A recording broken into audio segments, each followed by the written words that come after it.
Good morning, and thank you for tuning in to the Andrew Tate Show, brought to you by the GSMC Sports Network. We've got a great show for you guys today. We're going to be covering Deion Sanders' comments on his second spring at Colorado, the Pac-12 agreed to a distribution bump, whether Mike Tyson still has it or not, and make sure that you guys stick around for later in the show when we'll be diving into the oddities of the day. Before we start, I'd like to ask that you guys like and follow the show. Also, we get a number of questions from viewers that come in during the show, so to ensure that your question gets read on the air, I ask that you use the tips and donation link with your question. The tips and donation link is gsmcpodcast.net. This puts your question at the top of the list so that I can see it, and it also just really helps the show. Tate sent me a message, but I ignored it. I was like, wow. Makeup's on point. Thank you. I sent her a message. Hello, everyone. I was waiting till she started. Then I was going to send, He does it on send her a purpose. message. And I just wanted to see if I could get to her. But then she was like in the zone. And so she wouldn't even look at my message. I saw it pop up in the corner of my eye, but I was like, nope, I have to finish this. I truly was timing it till you started too. I know, he does it on, you do it on purpose. This one I totally did on purpose. Mm-hmm. How was your weekend? How are you doing? All that good stuff. My weekend was all right. I worked this weekend. I had yesterday off though, and I was telling Tate I took like a 4-hour nap yesterday and then went to bed at like 10:30, and I get up at 5 o'clock every morning for the show, so like that's 6.5 hours of like uninterrupted sleep. But because I took a 4-hour nap prior to that, I am like so well rested today. Faith and I are polar opposites. Yeah. I woke up at 1 a.m. and started my day. And So started work after he woke up at 1 a.m. I was like, you're insane. I would never do that. So right now it's 11. So I've been going for 10 straight hours, and I still have probably another 10 hours to go today. No. Mm-mm. And for you people to think that's a 20-hour day and that's crazy. And Mm-hmm. yes, it is. That's just the way I am. Yeah. And to break it up, I'll take my lunch and I'll go to the beach and I'll hang out on the ocean for my lunch, and I'll do all my stuff and take in some nice weather, and then I'm ready to go again. What's crazy is he's like wide awake too right now. If I had been up since 1 a.m. working, I would be dead by the time 11 o'clock rolled around. You don't understand. Not only am I awake, but tonight when I leave here, I'll leave the office probably at about 9:30 tonight. I'll be still wide awake and ready to go. I'm still Nope. been that way. I've been this way my whole life. I get like most people, what they get in a day, I do. What they do in 2 days, I do it in a day because I just have more time than everyone else. Yeah. It just seems like. Nope. I like my sleep. I enjoy my sleep, so. Oh, this isn't like, yeah, this is a choice I've made. I cannot sleep. I just don't sleep at all. Poor Tate. Yes. But I got a pretty good life, so it's all good. I just get a lot done.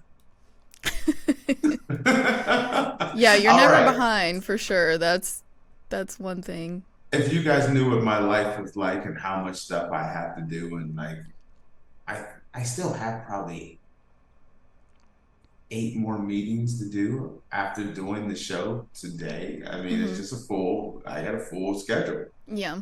So, all right, let's dive into the good stuff. Well, if you guys were watching our show last week, we covered Deion Sanders a little bit and his son Shedeur. So Deion Sanders has said that they're going to win this coming year, basically. him touching on the second spring at Colorado. He sort of predicted his team would earn a bowl game appearance this year, saying the amount of games his team would play in 2024. And he says that we're going to win. I know that. You know that. He's very, he seems like it's going to happen this year. So how do you feel about that? Do you think Colorado's gonna pull through this year? Actually, I do. I do. Mm-hmm. I think Colorado's going to shock a lot of people. Mm-hmm. You don't, okay, people look at Deion's last year Mm-hmm. as a failure. Mm-hmm. So many people do. Mm-hmm. You look at the team that's been the absolute worst college football Power Five conference team for the last decade and a half. Right. Some of the worst recruiting classes for a decade and a half. The year before last, before Deion's first season, they won one game. Mm-hmm. No one was really excited about go to Colorado. Deion went to Colorado, instantly brought in a ton of recruits, started out 3-0, ended up winning 4 games. That sounds horrible because down the stretch he ended up losing. He lost to Oregon. He lost to USC. I think he lost to Arizona and Utah. These were all really good. This is the strongest. The year the Pac-12 folded was maybe their best year ever. Mm-hmm. So the Pac-12 was stacked. Deion brought in so much, turned that team around by so much, and was competitive. Should have beat USC. Should have beat a couple other teams. So Deion, if he doesn't blow a couple of games, if he just continued, he would have made a bowl last year. Mm-hmm. He has 2 losses that he should not have had. Okay. Now, that was his first year in Colorado. Since then, Colorado's, which is a tourist community, tourism has gone through the roof. It Mm-hmm. was great before, it's phenomenal now. Enrollment has gone through the roof. It was okay, now it's phenomenal. Mm-hmm. The athletic department was a struggling, losing money athletic department. Not good. It's good now. Yeah, you know. Mm-hmm. The tourist dollars, the tax, the Deion effect has had such a huge impact. I was talking to a gentleman and he's talking about how much tourism is just coming in. Minority enrollment is through the roof. Mm-hmm. There. Everything has changed.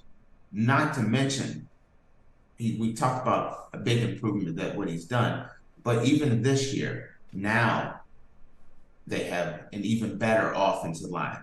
They now have a deeper team. The reason why they lost some of their games was the fact that Deion was only able to recruit the starters, but the backups were still very low-level backups. Mm-hmm. 1, 2-star athletes. Now the backups are going to be 2, 3, 4-star athletes, which gives Deion even more of a chance where he has a deeper team. So, do I think Deion's going to do better this year? I do. Do I think Deion's going to make a bowl game? I do. Mm-hmm. The big question I have is, can they make a playoff berth? Because I definitely think they're gonna make a bowl game, Mm-hmm.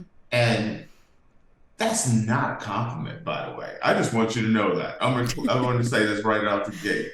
Saying you're gonna make a bowl game, Faith, me, you, your mom, grandma, and dad, and a couple of friends in your neighborhood, we can contend for a bowl game. There's so many bowl.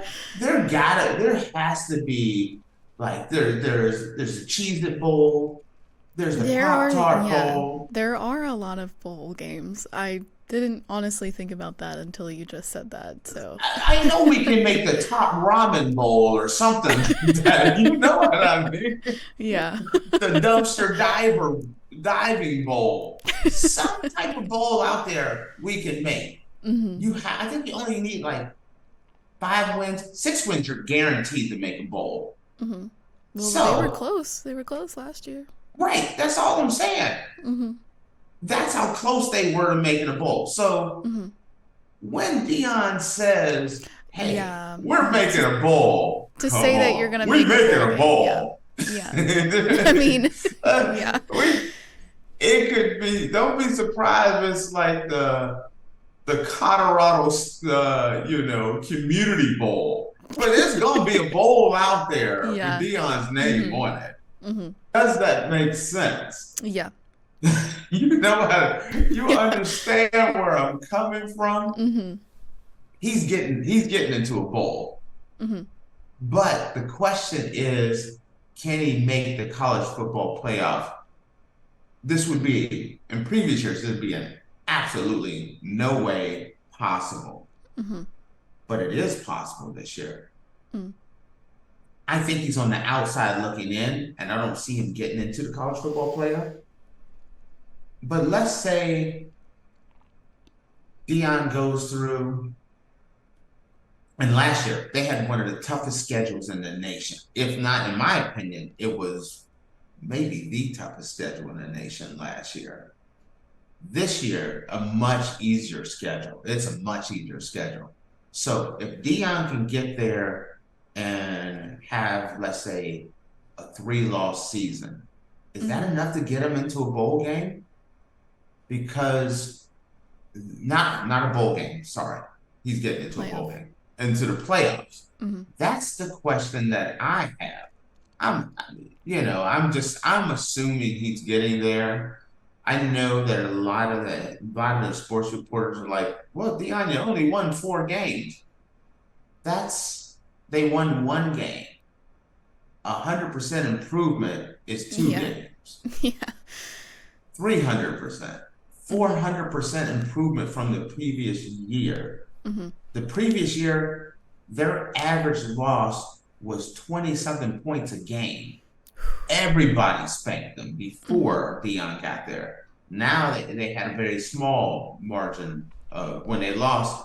They only got blown out by I think a couple of games that they get blown out. Everybody else, they had a chance of beating everyone they played except for 2 teams. This is why, and it's a much better team. That offensive line hugely improved.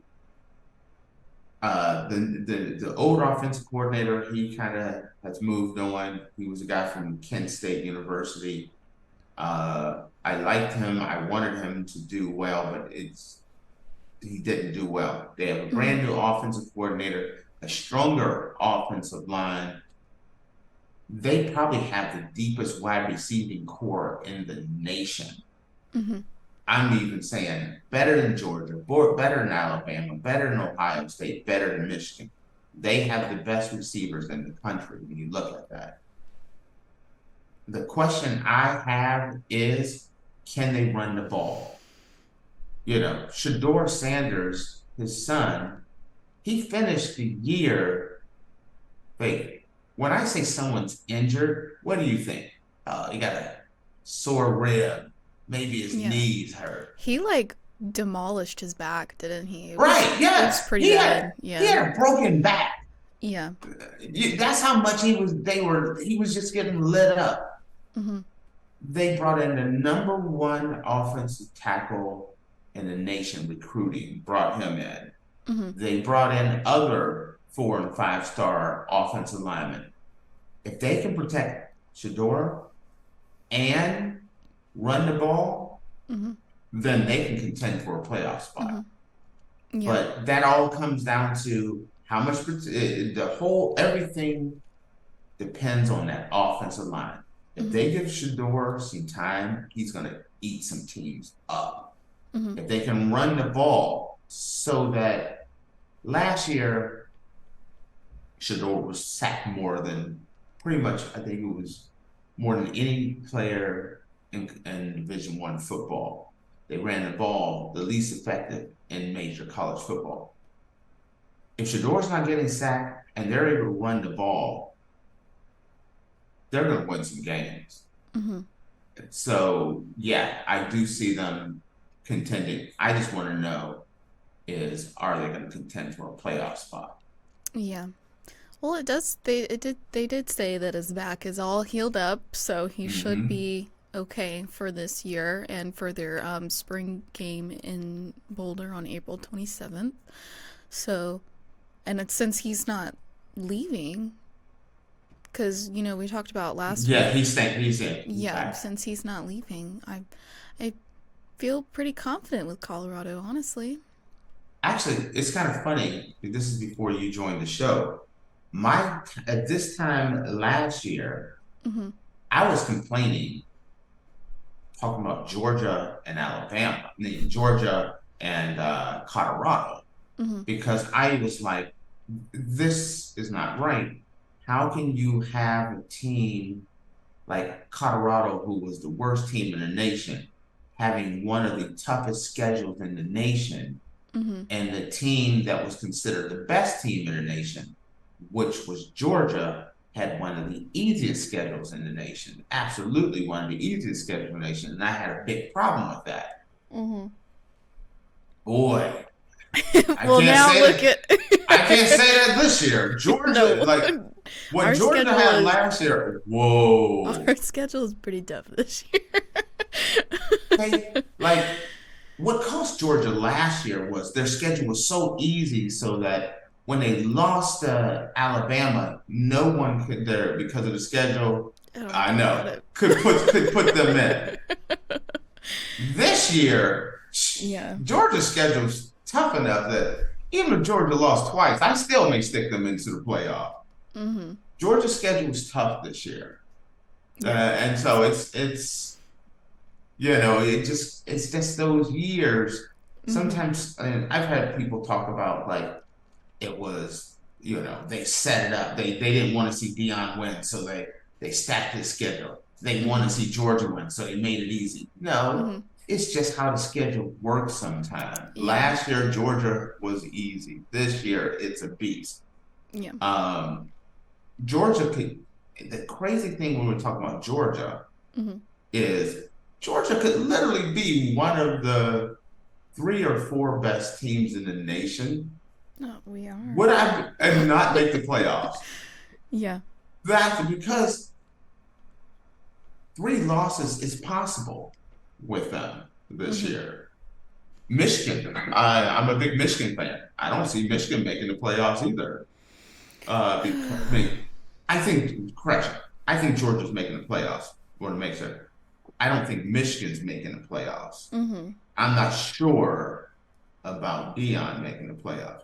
Georgia, even though their schedule is tough, Georgia has a very talented team. And so I still see Georgia making it. I don't see Michigan making it. And Colorado's on the bubble. That's my it's a overall toss-up with take. Colorado. Yes. Well, only a few more months.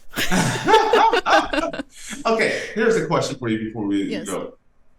Because we've talked about so much college football, does it kind of get you fired up and ready for the season already? I'm always fired up and ready for the season, but now I'm even more fired up. And I might actually watch some other games other than Georgia games. We'll see, though. Oh, no. You're required to watch other games. I'm just gonna make every Monday we're gonna break down. We'll break down the game that I like. Did you watch the Ohio State game? I just start quizzing you on the game. Fun times. Thank you. I'll be leaving right before kickoff. Alrighty, guys. Well, with that, we're going to take a quick break. And actually, when we come back, we're going to be talking about the college football playoff a little bit. So make sure you guys